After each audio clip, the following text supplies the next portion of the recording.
국내 마약 투약 추정 인구가 65만 명, 일상을 파고든 마약을 쫓는 손희민 경감님이십니다. 아유, 안녕하십니까. 반갑습니다. 소개를 직접 좀 해주시죠. 저는 용산경찰서에서 마약범죄 수사팀장으로 근무하고 있는 손희민 경감이라고 합니다. 아, 반갑습니다. 아니, 제가 좀 앞서 소개를 하면서 놀랐습니다. 이게 65만이요? 수치가 굉장히 높게 나왔는데요. 와. 현직에 있으면서도 심각성이 상당하다라고 느낀 계기가 몇 가지가 있는데, 최근에 네. 사람들이 돌아다니는 강남 한복판에서 네. 이제 주사기로 프로포폴을 투약을 하고 쓰러지신 사례가 뉴스 봤어요. 네네네. 서울 지하철 신논현역 출구 앞에서 여성이 약에 취한 채 길 한복판에 누워있다는 112 신고가 접수됐습니다. 주사기를 꺼내 프로포폴을 투약했다는 목격자의 진술도 있었습니다. 중앙선을 넘어서 보시는 것처럼 반대편 도로로 돌진하더니 연석을 들이받고 멈춥니다. 말 그대로 이게 지금 과거에 뭐 우리나라가 이제 마약 청정국이다 뭐 이런 지위를 뭐 이런 건 좀 오래됐고 맞습니다. 이제 그 굉장히 좀 심각한 경고음이 좀 그 곳곳에 들리고 있는데 특히 더 심각한 게 이제 2030, 20대, 30대 이 젊은 층에서 이제 마약을 이제 투약하는 경우가 굉장히 좀 많다고요. 네, 마약범죄의 저연령화는 뚜렷한 추세인데요. 네. 작년 기준으로 봤을 때는 전체 마약 사범 중에 59.4% 정도가 2030이고 어.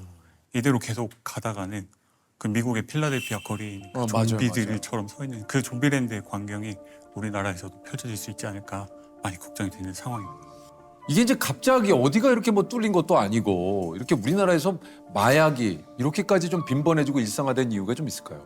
여러 가지 요인이 복합적인 것 같은데요. 무엇보다도 이제 마약류의 단가가 좀 많이 내려가지 않았나. 아, 단가도 내려갔습니까? 네. 그 예를 들어서 필로폰 같은 경우에는 1회 투약분을 구매하려면 한 2에서 3만 원 정도. 아, 어떤 분들은 이제 마약류가 피자 한 판 값이다라고 와. 말씀하시는 분들도 계시더라고요. 그만큼 이제 심리적 장벽도 많이 낮아지고 접근성도 좋아지고 가격도 떨어지니까 많이 접근할 수밖에 없는 환경이 만들어진 것 같습니다. 제가 근무하고 있는 용산경찰서에서는 작년 한 해 동안 209건의 마약 신고를 처리를 했는데요. 네네. 드라퍼, 그러니까 유통책들이죠. 숨겨놓은 그렇죠. 마약류가 발견됐다거나 발견되기도 하고. 밤에 수상한 사람이 와서 땅에다 뭐 이렇게 묻고 있더라.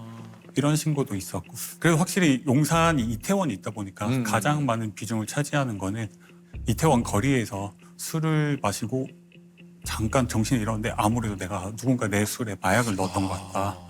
이렇게 신고하는 경우가 종종 있습니다. 그 경감님이 올 초에도 큰 사건을 좀 맡으셨다고 그래요? 네, 뭐 뉴스에 많이 나서 대부분 알고 계실 텐데 네. 반포대교를 가던 폴 차량이 맞아요. 네, 추락해서 네네. 떨어진 사건인데 그 차량 안에서 다수의 프로포폴 빈 병 그리고 실제로 프로포폴 들어있던 병도 있었고.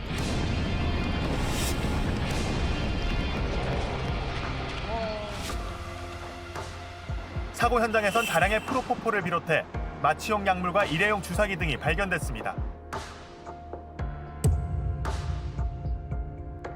긴급 체포를 제가 직접 했는데 나중에 말을 하는 걸 들어보면 어떻게 기억을 하냐. 나 차에서 프로포폴 맞았던 것까지 기억나고 그 뒤로는 기억이 없다. 정신을 차려보니 떨어져 있었다. 이렇게 말을 하더라고요. 피의자 같은 경우는 1월 달 기록을 보면 이틀을 빼고는 매일 프로포폴을 맞더라고요.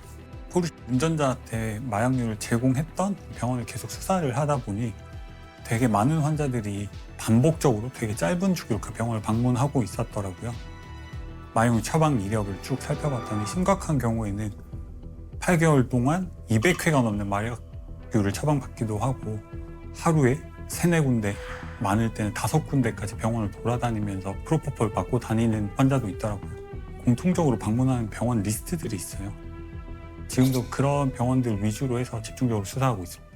10대들 중에도 이게 이제 10대의 마약 문제도 이제 굉장히 좀 심각하기도 한데 마약의 실체를 모르고 접근하는 경우가 좀 있다고 그래요.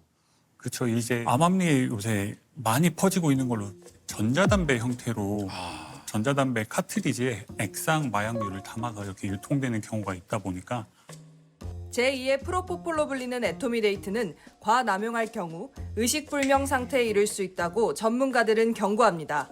친구들 사이에서 또래 집단 사이에서 기분 좋아지는 담배다 아니면은 살 빠지는 약이다. 어. 집중력을 향상시켜주는 약이다.